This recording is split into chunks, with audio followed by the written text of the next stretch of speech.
Çox sağ olun, Allah sizləri qorusun, Allah sizləri var eləsin. Mən çox vaxt uzalmayacağım, bir dəqiqə şəhərlərimiz haqqında məlumat verəcəm.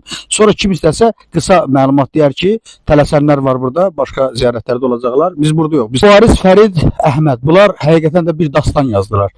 Bildiyimiz kimi Mübariz İbrahimov qəhrəmanca şəhid olandan sonra Fərid yəni yaddısı olmadı. O Həvva nənəsə demişdi ki, nənə mən də Mübariz kimi şəhid olacağam. Əhməd Abdullayev də bizim peşəkar hərbiçimiz olub. Mübariz ilə eyni gündə şəhadətə yetişib. Ancaq Əhməd Abdullayev elə bil ki, bizim torpaqlarda, neytralda elə bil ki, şəhadətə yetişdiyi üçün sentyabrın 4-də torpağa tapşırıldı Cəlilabad rayonunda.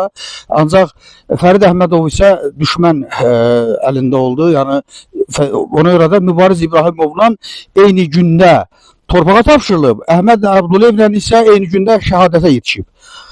Mübariz Fərid Əhməd bunlar Azərbaycan millətində, Azərbaycan gəncliyində həqiqətən də vətənpərvərlik ruhun, vətənpərvərlik hissini bunlar qaldırdılar, oyatdılar. Hətta o yaşlı insanlarda belə Mübariz Fərid Əhməd bunlar vətənpərvərlik hissini oyatdılar.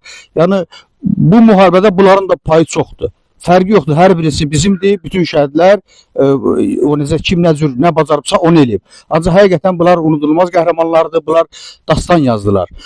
Bu günləri Hüseynli bayrağımız bütün Qarabağda vətən torpağının küləkləri ilə dalğalanırsa, biz azad səma altında gəziriksə alın açıq, şəhidlərimizə borcluyuq.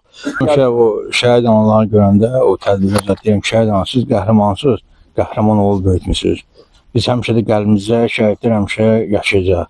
Biz gedəcəyik, amma bunlar həmişə qəlbimizdə yaşayacaq. Şəhidlər heç ölmür, həmişə yaşayır. Çox sonra mən demək istəyirəm ki, bu gəlib siz çəkirsiniz, bunu işlandırırsınız. Ali Baş komandamızda çox biz Qarabağ torpağı alındı. İndi bizim uşaqlar da gələcək, uşaqlarımız indi rahat, firavan yaşayacaq Azərbaycan müstəqilliyində. Çox sağ olun. Allah ordumuzu qorusun. Allah şəhidlərimizin ruhunu şad etsin. Allah şəhidlərimizə rəhmət eləsin. Zəfər bayramınızda təbrik edirəm. Allah canınızı sağ eləsin.